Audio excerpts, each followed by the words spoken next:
¿Qué sucede en el Perú y qué hacemos? Parte 1. De la colonia española a la hegemonía yanqui, 1919. No vamos a remontarnos a la historia preincaica, pero sí es interesante comenzar por revisar brevemente que Pizarro aprovechó el descontento popular de los indígenas y los organizó. Todo el Perú estaba en contra de Atahualpa, de manera que él avanzaba con decenas de miles de indígenas que estaban furiosos contra los abusos de Atahualpa. Lo que él hizo fue organizar a todo el Perú en contra de Atahualpa. Solo con sus hombres, aunque su armamento fuera superior, no lo hubiera logrado. Así, el imperio incaico quedó colonizado por España, surgió el virreinato del Perú y se gestó un país que nació entre ambiciones y corrupción. Luego nos dicen que el Perú se independizó, pero en la realidad, en la práctica y como demuestra la historia, no fue así. Fue por el contrario, el traslado de la dependencia económica, cultural y en gran medida política a un nuevo dominio, el británico.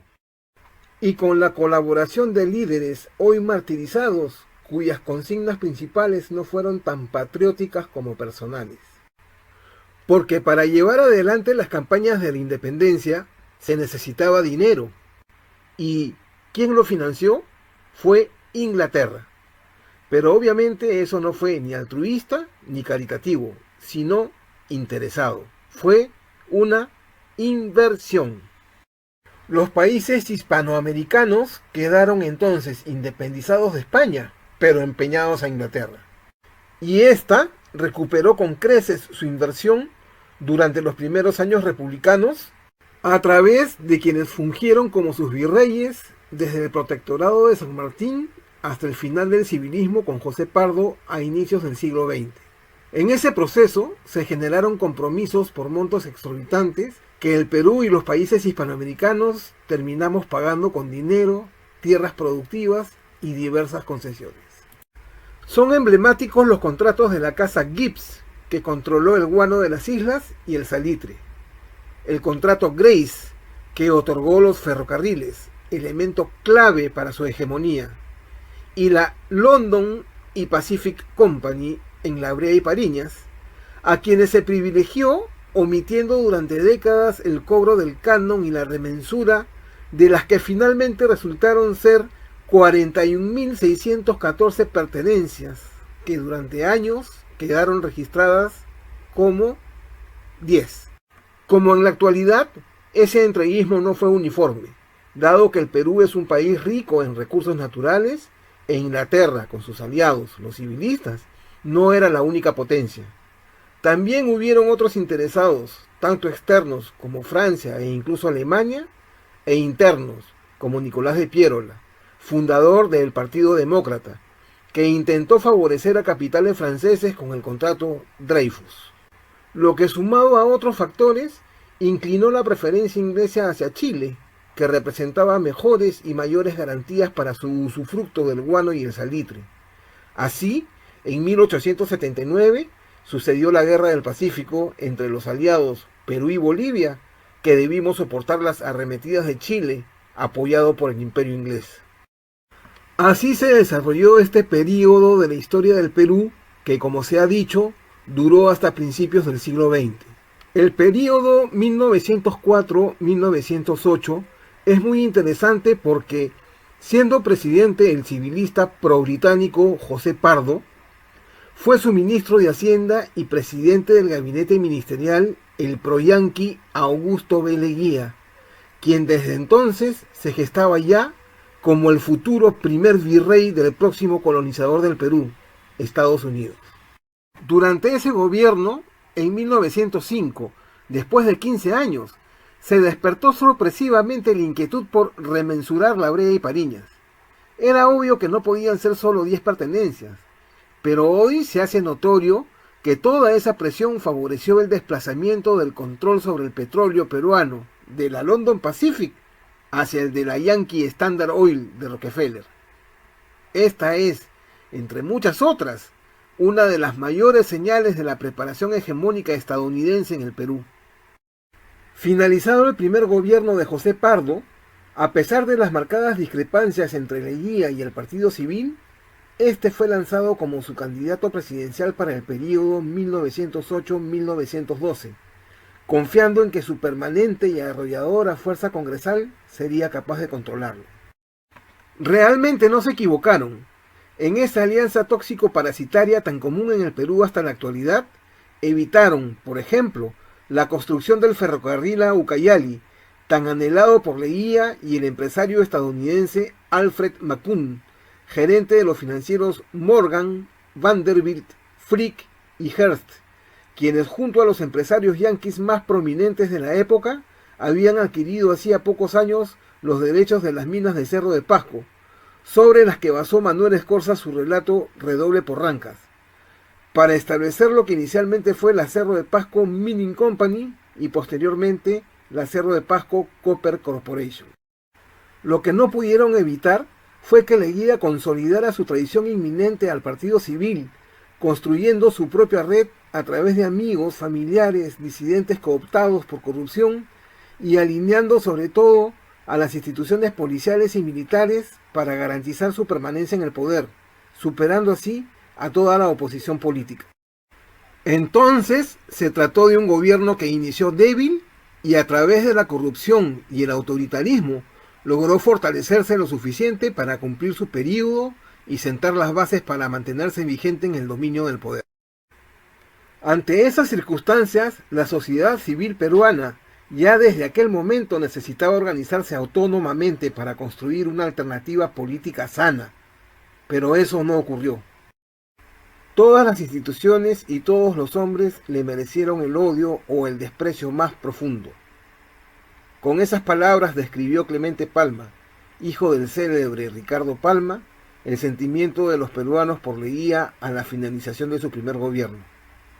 En la campaña electoral para la siguiente gestión gubernamental, todo indicaba que el único candidato sería el civilista Antero Aspíllaga, pero de repente surgió una elevación repentina y potente, la de Guillermo Billinghurst, Bill. La historia oficial consensuada, OC, señala que ello se debió a una reacción popular autónoma de rechazo al civilismo y sus prácticas corruptas, enraizadas, así como a la esperanza de dirigir la política peruana hacia un sistema nacionalista. Pero eso es inverosímil. El peruano, en especial el limeño, es demostradamente apático y generalmente limita su participación a intereses más particulares que colectivos. Así es en la actualidad y así ha sido, y con mayor razón aún, históricamente. No existía una organización de la sociedad civil que pudiera sostener esa elevación. Movilizar masas es costoso, y Bill, siendo aristócrata, no contaba con medios económicos suficientes para solventarlo, ni aún sumando los potenciales económicos de sus más cercanos allegados. Tampoco contaba con soporte político partidario. Estaba alejado de los 4 partidos vigentes de la época. ¿Quién o quiénes sí podían solventar su elevación? ¿Quién o quiénes se favorecerían de esta? Leguía y un Estados Unidos cuidadoso de la hegemonía que venía construyendo en el Perú.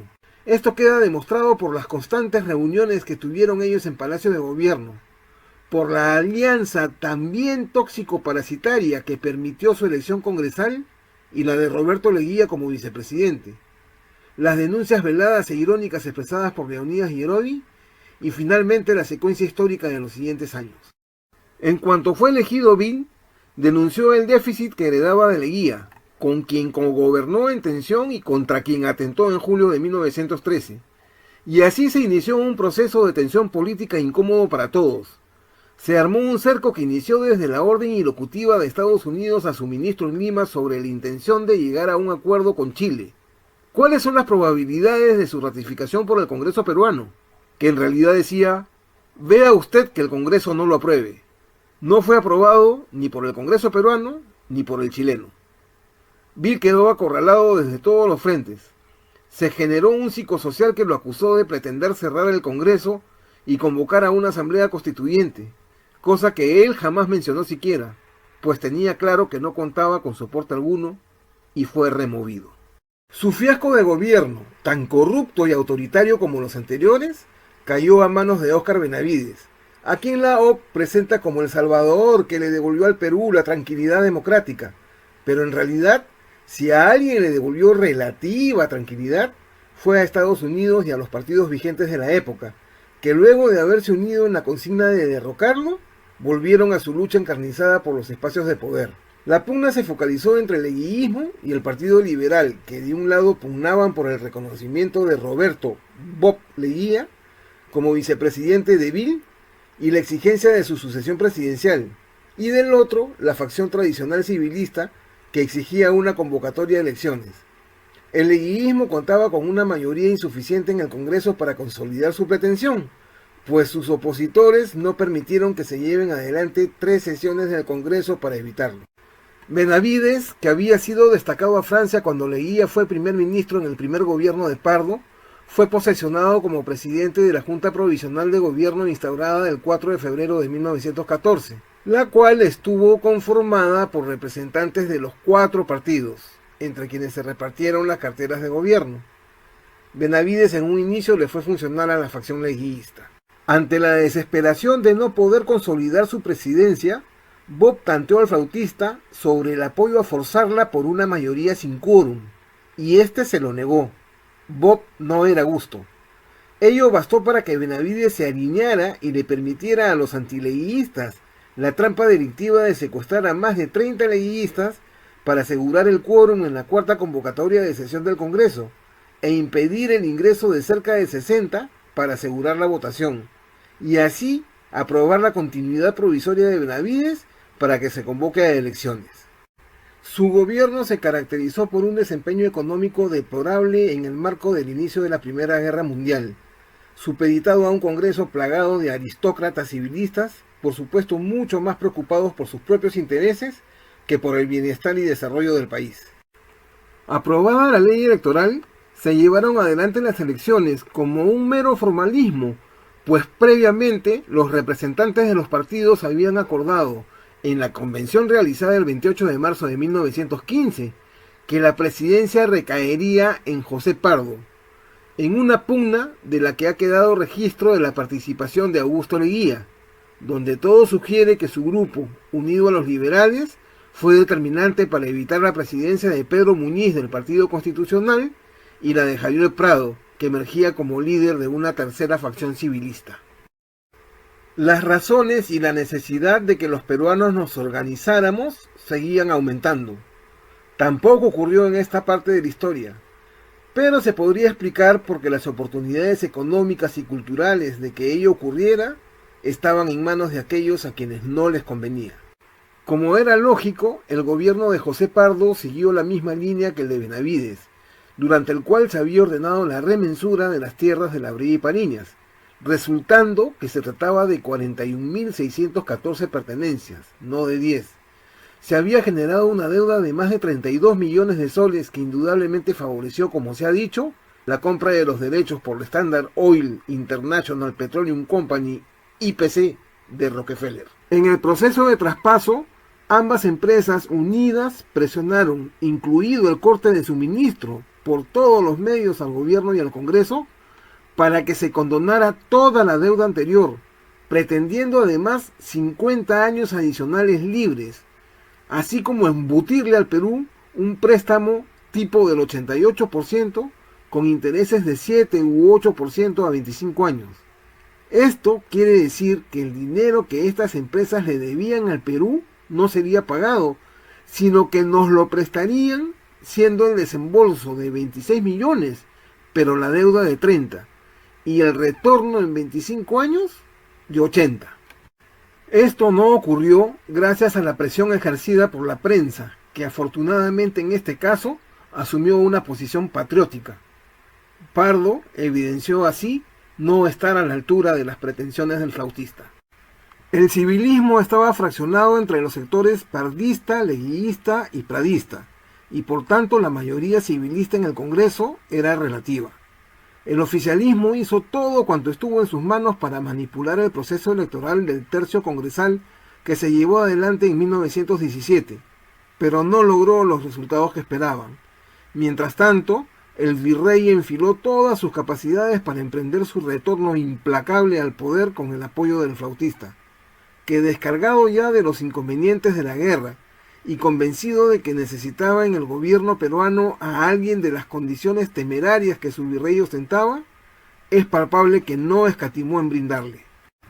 Y aquí nuevamente la OC atribuye un logro a la sociedad civil, pero no fue así.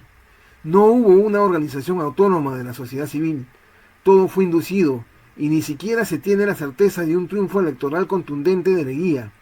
Todo, por el contrario, sugiere que su participación en esas elecciones fuera un mero formalismo y que el golpe de Estado estuvo preparado desde antes.